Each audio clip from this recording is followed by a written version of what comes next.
Friends, welcome to my channel. आज हम class 11th business studies का चैप्टर नंबर 2 का फॉर्म्स ऑफ बिजनेस ऑर्गेनाइजेशन का एक टॉपिक पढ़ेंगे जिसका नाम है choice of forms of organization. अभी तक हमने बहुत डिफरेंट टाइप्स के ऑर्गेनाइजेशंस को पढ़ा, जैसे कि sole proprietorship, partnership, joint Hindu family business, company. ये सारे जो फॉर्म्स ऑफ ऑर्गेनाइजेशन है ये हमने पढ़े, कोऑपरेटिव सोसाइटी भी। ये हमें ये पढ़ना है कि अगर हम कोई भी अपना बिजनेस स्टार्ट करने जा रहे हैं तो इनमें से हम कौन सा सिलेक्ट करें, हम इसमें से कौन से बिजनेस में एंटर करें जिससे कि हमारा बिजनेस जो है वो अच्छी तरीके से चले। तो इसके कुछ फैक्टर्स हैं जिसके बेसिस पे हम ये चॉइसेस हमारे पास अवेलेबल होती हैं और हम फिर उसको सिलेक्ट करते हैं कुछ फैक्टर्स के बेसिस पे। वो फैक्टर्स आज हम पढ़ेंगे। तो वन बाय वन करके स्टार्ट करते हैं। अगर आपको जितने भी फॉर्म्स ऑफ ऑर्गेनाइजेशन के गिवन है, पार्टनरशिप हो चाहे कंपनी, चाहे फिर सोल प्रोप्राइटरशिप, कोऑपरेटिव सोसाइटी, आप मेरे चैनल पे वो वीडियोस जाके देख सकते हैं। सबसे पहला स्टार्ट करते हैं जिसका नाम है कैपिटल कंसिडरेशन। ये ऐसा फैक्टर है, कैपिटल कंसिडरेशन, जो कि हर एक इंसान को बिजनेस स्टार्ट करने से पहले सोचना ही पड़ेगा कि उसको उस बिजनेस को स्टार्ट करने में कितनी कैपिटल लगानी है। तो पहले तो हम ये देखते हैं कि कौन से फॉर्म ऑफ ऑर्गेनाइजेशन में कितनी कितनी कैपिटल की जरूरत होती है। जैसे कि सबसे पहला कंपनी है। कंपनी में जो है अगर लार्ज अमाउंट ऑफ कैपिटल लगता है तो वो हम कवर भी कर सकते हैं। कैसे? जब हम अपने इन्वेस्टर्स को शेयर इशू करके। तो कंपनी भी एक बेटर पोजीशन पे तभी हो सकती है, बेटर ऑप्शन तभी हो सकता है जब हम लार्ज अमाउंट ऑफ कैपिटल लगा सकते हैं। दूसरा है पार्टनरशिप फर्म। पार्टनरशिप फर्म में ये एडवांटेज होता है कि जितने पार्टनर्स होते हैं वो अपनी अपनी कैपिटल को लगाते हैं, तो उस केस में सब में कैपिटल जो है वो डिवाइड हो जाती है। और जो सोल प्रोप्राइटर के केस में उसमें रिसोर्सेज बहुत लिमिटेड होते हैं, क्योंकि एक अकेला इंसान ही होता है जो वो ओनर होता है और उसे ही कैपिटल लगानी होती है। तो अब हमें ये डिसीजन लेना है कि अगर हमें इन तीनों में से कोई भी फॉर्म ऑफ बिजनेस ऑर्गेनाइजेशन को सिलेक्ट करना है तो हमें सबसे पहले अपनी कैपिटल इन्वेस्टमेंट को देखना होगा कि हम कितना कैपिटल इन्वेस्ट कर सकते हैं। अगर हमारा बिजनेस तो लार्ज स्केल पे है तो हम कर सकते हैं। अगर लार्ज स्केल पे तो कंपनी हमारे लिए सुटेबल फॉर्म ऑफ ऑर्गेनाइजेशन रहेगी। लेकिन अगर हमारा बिजनेस जो है वो मीडियम साइज का है या फिर हम स्मॉल साइज का कोई स्टार्टिंग में बिजनेस करना चाहते हैं तो उस केस में हमें पार्टनरशिप और सोल प्रोप्राइटरशिप के बिजनेस को सिलेक्ट करना चाहिए। और अगर हम बात करें एक्सपेंशन की, जैसे कि अगर हमने बिजनेस को स्टार्ट किया और उसके बाद हमें उसे एक्सपैंड भी करना होगा, उसको आगे बढ़ाना भी होगा, तो उसके लिए कंपनी जो है वो ज्यादा सुटेबल रहेगी, क्योंकि कंपनी की कैपेबिलिटी जो होती है फंड्स को रेज करने की वो बहुत ज्यादा होती है। और इन्वेस्टमेंट में और आगे आगे कंपनी जो है वो एक्सपेंशन प्लान्स में इन्वेस्ट करना भी कंपनी के लिए बहुत इजी होता है। तो ये था कैपिटल कंसिडरेशन। नेक्स्ट आपका आता है cost and ease in setting up the organization. अगर हम एक इनिशियल बिजनेस सेटिंग अप की बात करें कि अभी अभी हम बिजनेस स्टार्ट कर रहे हैं, तो सोल प्रोप्राइटरशिप जो है वो सबसे इनएक्सपेंसिव फॉर्म ऑफ ऑर्गेनाइजेशन है जिससे हम अपना बिजनेस जो है वो स्टार्ट कर सकते हैं, क्योंकि इसमें जो लीगल रिक्वायरमेंट्स होती हैं वो बहुत ही कम होती हैं। दूसरा, अगर हम पार्टनरशिप के केस में अगर देखें तो इसमें भी बहुत ज्यादा एडवांटेज है। किस चीज का? लीगल फॉर्मेलिटीज इसमें भी थोड़ी कम होती हैं और कम कॉस्ट पे होती हैं, क्योंकि इसमें हमारे जो बिजनेस है वो लिमिटेड स्केल पे ही होता है। पार्टनरशिप कोई हम लार्ज स्केल पे नहीं कर सकते, कर भी सकते हैं लेकिन कंपनी जितना नहीं हो सकता। और अगर हम कोऑपरेटिव सोसाइटीज को देखें और कंपनी को देखें तो इनको तो रजिस्टर कराना बहुत जरूरी होता है, तो इनकी जो लीगल फॉर्मेलिटीज होते हैं उसमें ही बहुत ज्यादा कॉस्ट लग जाती है। तो जो कंपनी की फॉर्मेशन है वो बहुत ज्यादा इनमें लेंदी होती है और जो लीगल प्रोसीजर है वो बहुत ज्यादा एक्सपेंसिव होता है कोऑपरेटिव सोसाइटी के केस में और कंपनीज के केस में।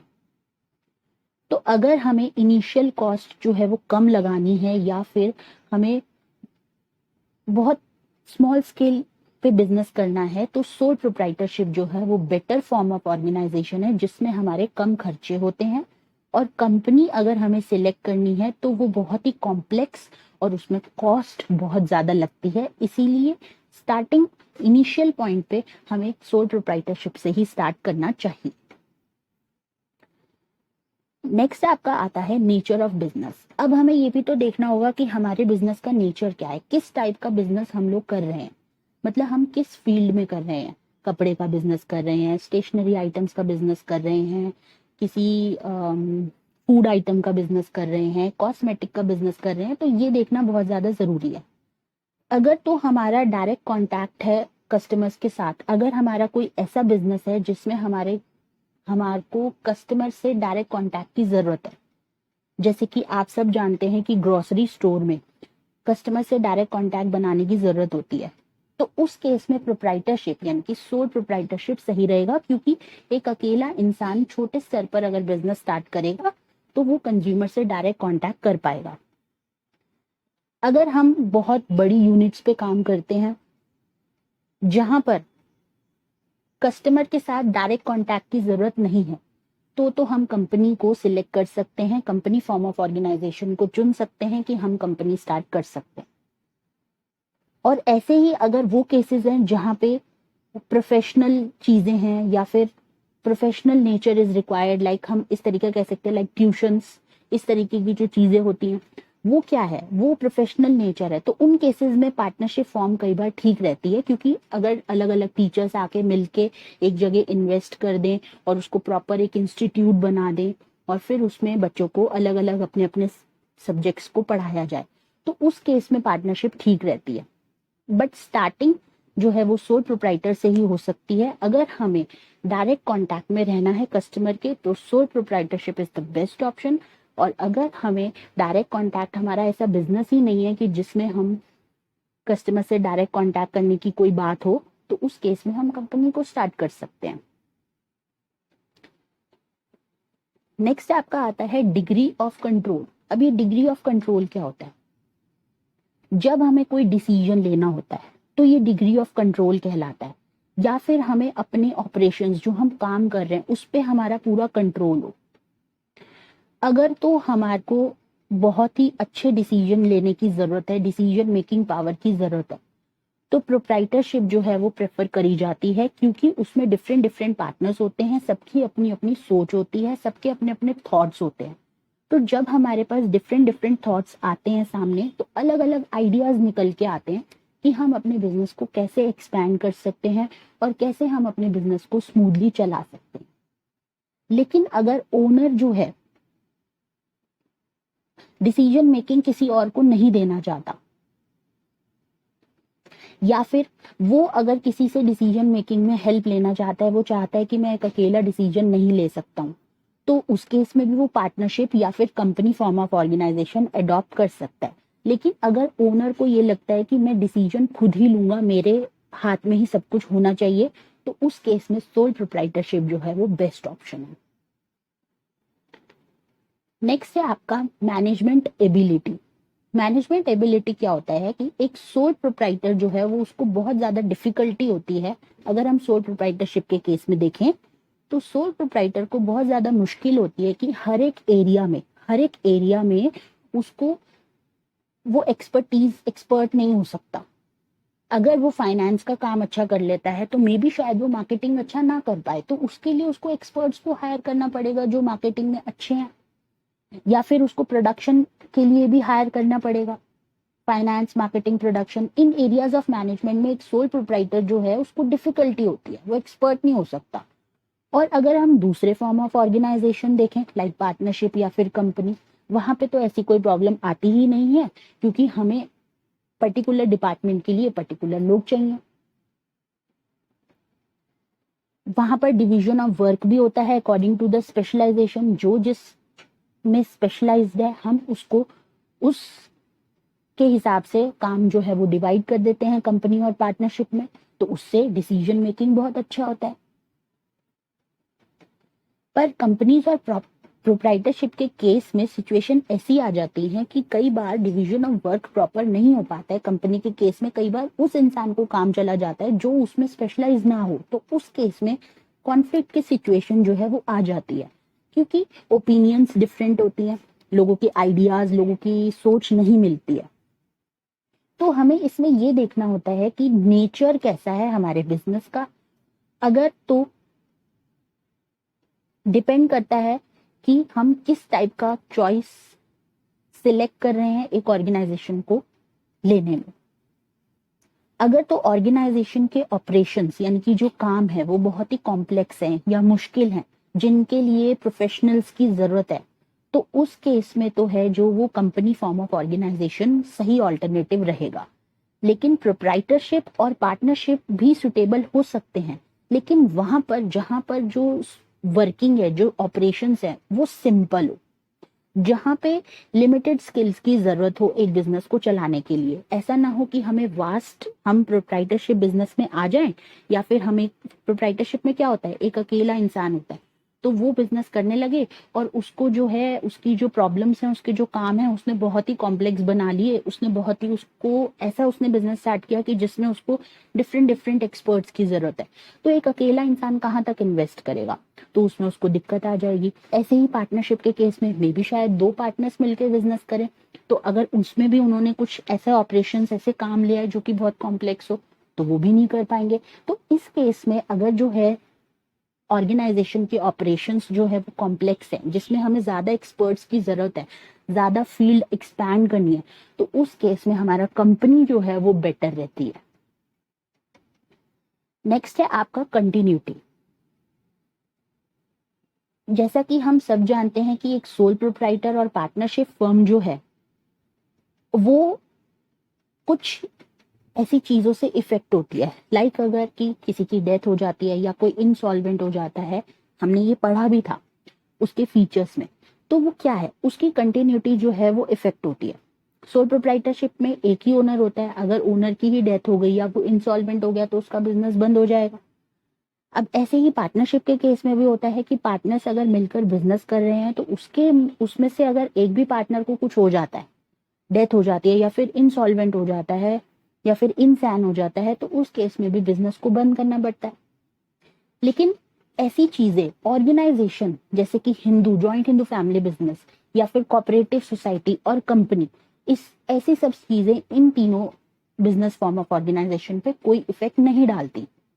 तो अगर तो हमें बिजनेस को लंबे समय तक चलाना है या फिर उसका परमानेंट स्ट्रक्चर खड़ा करना है, तो कंपनी एक बेटर फॉर्म ऑफ ऑर्गेनाइजेशन हम सिलेक्ट कर सकते हैं। लेकिन अगर हमें शॉर्ट टर्म के लिए कोई बिजनेस करना है या कुछ करना है कि हमें ये लगता है कि हमें सिर्फ 1 साल के लिए ये बिजनेस करना है, उसके बाद हम कुछ और सोचेंगे, तो उस केस में हम प्रोप्राइटरशिप और पार्टनरशिप में जा सकते हैं। इससे कंटिन्यूटी जो है वो डिफर कर जाती है कि पार्टनरशिप और सोल प्रोप्राइटरशिप में अलग होती है और कंपनी में अलग होती है। अब लास्ट पॉइंट है आपका लायबिलिटी। लायबिलिटी क्या होता है, अब हम पहले देखते हैं कि हर एक ऑर्गेनाइजेशन में कितनी कितनी सबकी लायबिलिटी जो है, कितने कितने वो लायबल हैं अगर फर्म को कोई लॉस हो जाता है। तो सोल प्रोप्राइटरशिप के केस में और पार्टनरशिप के केस में जो लायबिलिटी होती है ओनर की, वो हम सब जानते हैं कि अनलिमिटेड होती है। मतलब अगर एक बिजनेस में नुकसान हो जाता है तो जो पार्टनर्स हैं या फिर जो सोल प्रोप्राइटर है, उसको अपने पर्सनल एसेट्स तक बेचने पड़ सकते हैं बिजनेस के लॉसेस को कवर करने के लिए। दूसरा, अगर हम देखें जॉइंट हिंदू फैमिली बिजनेस, उस केस में जो है वो कर्ता की अनलिमिटेड लायबिलिटी होती है। कर्ता कौन होता है, जो कि मेन ओनर होता है जॉइंट हिंदू फैमिली बिजनेस में, जिसकी अनलिमिटेड लायबिलिटी होती है। बाकी जो मेंबर्स होते हैं उसमें उनकी लायबिलिटी जो है वो लिमिटेड है। कोऑपरेटिव सोसाइटी और कंपनी में जो है वो लायबिलिटी लिमिटेड होती है। लेकिन जो क्रेडिटर्स हैं कोऑपरेटिव सोसाइटी और कंपनी के केस में, वो क्लेम कर सकते हैं अपनी पेमेंट को किस तरीके से, कंपनी के एसेट। इसमें पर्सनल एसेट पे कोई बात नहीं आती, किसी भी ओनर के पर्सनल एसेट पे कोई बात नहीं आती, चाहे वो कोऑपरेटिव सोसाइटी हो या फिर वो कंपनी हो। लेकिन पार्टनरशिप और जो सोल प्रोप्राइटरशिप फर्म होता है उसमें अपने पर्सनल एसेट तक बेचने पड़ सकते हैं। तो इससे हमें ये कंक्लूजन मिलता है कि अगर इन्वेस्टर्स की नजर से सोचें तो कंपनी फॉर्म ऑफ ऑर्गेनाइजेशन जो है वो ज्यादा सुटेबल है, क्योंकि उसमें रिस्क जो होता है वो लिमिटेड होता है। कंपनी के एसेट तक ही बात होती है, अपने पर्सनल एसेट पे बात नहीं आती है, चाहे बिजनेस को कितना भी नुकसान हो जाए। कौन चाहेगा कि अगर बिजनेस हम करते हैं तो हमारी पर्सनल एसेट तक बिक जाए? कोई भी नहीं चाहेगा। तो उस केस में अगर हम इन्वेस्टर्स के पॉइंट ऑफ व्यू से सोचें कि अगर हम सोचें कि हमें किसी बिजनेस में इन्वेस्ट करना है जहां पे हमें रिस्क जो है वो कम हो, तो कंपनी जो है वो ज्यादा बेटर रहती है। अब कुछ हमने टैबुलर फॉर्म में आपको ये पूरा समरी दी है जो कि फैक्टर्स हैं जो इन्फ्लुएंस करते हैं फॉर्म ऑफ बिजनेस ऑर्गेनाइजेशन को। जैसे कि ये सारे हमारे लेफ्ट हैंड साइड पे नंबर 1 पे सारे फैक्टर्स हैं। दूसरे हमने ये बताए हैं कि ये जो फैक्टर्स के बेस पे कौन से ऐसे ऑर्गेनाइजेशन है जो हमें ज्यादा एडवांटेज देंगे, जो हमें ज्यादा हेल्प करेंगे। और लास्ट वाले कॉलम में हमने ये बताया कि ये फैक्टर्स के वो ऑर्गेनाइजेशन है जो कि हमें कम फायदा दे सकते हैं। जैसे कि अवेलेबिलिटी ऑफ कैपिटल में सबसे ज्यादा एडवांटेज कंपनी में रहता है, सोल प्रोप्राइटर में कम रहता है, क्योंकि कंपनी में कैपिटल अच्छी खासी इन्वेस्ट होती है। कंपनी स्टार्ट करने के लिए इन्वेस्टमेंट बहुत अच्छा खासा चाहिए। सोल प्रोप्राइटर हमें इसमें एडवांटेज इतना ज्यादा नहीं देता है, क्योंकि सोल प्रोप्राइटर में एक ही ओनर है और उसी को ही कैपिटल लगानी है, तो वो एक लिमिट तक ही कैपिटल लगा सकता है। दूसरा है कॉस्ट ऑफ फॉर्मेशन। जब हम एक कंपनी को बनाते हैं तो उसमें हमारी कॉस्ट जो है वो बहुत ज्यादा लगती है, तो लीस्ट एडवांटेज में कंपनी आती है। और अगर हम देखें तो sole proprietor most advantageous form of organization है इस केस में, क्योंकि फॉर्मेशन में कॉस्ट जो है वो हमारी सोल प्रोप्राइटर में कम लगती है, एक ओनर कम ही पैसे लगाएगा। तीसरा है ease of formation. Sole proprietorship में हम फॉर्मेशन जो है वो बहुत ईजी होती है, क्योंकि उसमें ज्यादा लीगल फॉर्मेलिटीज की जरूरत नहीं है, ना ही हमें उस फर्म को अपने को रजिस्टर कराना है। और कंपनी जो है वो इतनी आसानी से नहीं बन सकती, वो हमें कहीं ना कहीं least advantageous form of organization में आती है। ट्रांसफर ऑफ ओनरशिप में जो है कंपनी जो है वो ज्यादा अच्छी है, क्योंकि कंपनी में हम अपने शेयर्स को ट्रांसफर कर सकते हैं, लेकिन प्राइवेट कंपनी में ऐसा नहीं होता, क्योंकि प्राइवेट कंपनी अपने शेयर्स बाहर पब्लिकली जनरल पब्लिक को नहीं बेचती है। और पार्टनरशिप के केस में ट्रांसफर ऑफ ओनरशिप में लीस्ट एडवांटेज रहता है, क्योंकि पार्टनरशिप में आप ओनरशिप किसी को नहीं दे सकते। आपने अगर कोई गलती करी है या आपने कुछ करा है तो उस केस में सभी बाइंड है। और दूसरी चीज, आप अपनी ओनरशिप को दूसरे पार्टनर पे ट्रांसफर नहीं कर सकते, अपने डिसीजन दूसरे को लेने को नहीं दे सकते। मैनेजरियल स्किल्स जो हैं वो कंपनी में बहुत ज्यादा होते हैं, जैसा कि अभी हमने पीछे भी पढ़ा था कि लायबिलिटी कंटिन्यूटी के केस में कि एक्सपर्ट्स बहुत ज्यादा कंपनी में हमें चाहिए होते हैं, पर्टिकुलर डिपार्टमेंट्स हमें कंपनी में बनाने पड़ते हैं हर एक फील्ड के, तो उस केस में कंपनी जो है वो बहुत एडवांटेज देती है। और लीस्ट एडवांटेज सोल प्रोप्राइटरशिप देता है, क्योंकि उसमें एक सोल प्रोप्राइटर ही पूरे एरियाज ऑफ मैनेजमेंट में एक्सपर्ट नहीं हो सकता, लाइक फाइनेंस, एचआर, मार्केटिंग, इन सब में एक ही इंसान एक्सपर्ट नहीं हो सकता। रेगुलेशंस में सोल प्रोप्राइटरशिप ज्यादा अच्छी रहती है, क्योंकि रूल्स एंड रेगुलेशन उसको वो अपने ही उसके रूल्स होते हैं, अपने ही रेगुलेशंस होते हैं, उसको किसी से कंसेंट की जरूरत नहीं है। कंपनी में ये लीस्ट एडवांटेज होता है, क्योंकि हमें रूल्स कुछ बनाने पड़ते हैं जो कि हमने कंपनीज एक्ट 2013 के तहत ही बना सकते हैं। फ्लेक्सिबिलिटी सोल प्रोप्राइटर में ज्यादा होती है, क्योंकि एक ओनर होता है वो अपनी मर्जी से डिसीजन ले सकता है, अपनी मर्जी से जब चाहे बिजनेस को बंद कर सकता है, जब चाहे बिजनेस को स्टार्ट कर सकता है। कंपनी के केस में लीस्ट एडवांटेज इसलिए होता है क्योंकि कंपनी में कोई फ्लेक्सिबिलिटी नहीं है। कंटिन्यूटी के केस में कंपनी जो है वो कंटिन्यूसली चलती रहती है, उसमें अभी हमने पढ़ा था कि किसी भी पार्टनर की या किसी भी एम्प्लॉय की डेथ का असर या इंसॉल्वेंसी का असर कंपनी पे नहीं आता, चाहे कुछ भी हो जाए। लेकिन सोल प्रोप्राइटर पे ये लीस्ट एडवांटेज है, क्योंकि सोल प्रोप्राइटर और पार्टनरशिप में कंटिन्यूटी इफेक्ट होती है। अगर किसी भी पार्टनर को या फिर सोल प्रोप्राइटर को कुछ हो जाता है, ओनर को हो जाता है, तो वो बिजनेस बंद हो जाएगा। लाइबिलिटी के केस में कंपनी जो है वो एडवांटेजियस रहती है, क्योंकि लाइबिलिटी में कंपनी के जो मेंबर्स होते हैं उनकी लिमिटेड होती है, उसी तक जितने कंपनी के एसेट्स तक। लेकिन सोल प्रोप्राइटरशिप के केस में जो एडवांटेजियस लीस्ट एडवांटेजियस ये फॉर्म ऑफ ऑर्गेनाइजेशन है, क्योंकि उसको अपने सोल प्रोप्राइटर को पर्सनल एसेट्स तक बेचने पड़ सकते हैं अगर बिजनेस में लॉस हो जाए तो ये हमने आपको टेबुलर फॉर्म में भी पूरा समरी दे दी है, जो अभी हमने पीछे पॉइंट्स पढ़े हैं। आई होप आपको ये आज का टॉपिक बहुत अच्छे से क्लियर हो गया होगा। अब हम नेक्स्ट क्लास में कुछ केस स्टडीज करेंगे फर्स्ट और सेकंड चैप्टर से रिलेटेड, जिसमें आप लोगों को केस स्टडीज पता चलेंगी कि कैसे पेपर में आती हैं और हमें उनको कैसे सॉल्व करना है। कुछ क्वेश्चंस भी हम आपको करवाएंगे। अगर आपको किसी भी चैप्टर के वीडियो लेसन्स या फिर ऑनलाइन कोर्स कुछ भी पीडीएफ नोट्स चाहिए तो आप नीचे दिए गए ईमेल पर हमें कांटेक्ट कर सकते हैं। मेरी ये वीडियो पसंद आई है तो प्लीज़ इसे लाइक ज़रूर करें, ज़्यादा से ज़्यादा इस वीडियो को शेयर करें, चैनल को मेरे सब्सक्राइब करें, बेल आइकन को प्रेस करें जिससे कि नेक्स्ट वीडियो डलते ही आपके पास नोटिफिकेशन आ जाए। तो नेक्स्ट क्लास में हम कुछ केस स्टडीज़ के साथ मिलेंगे।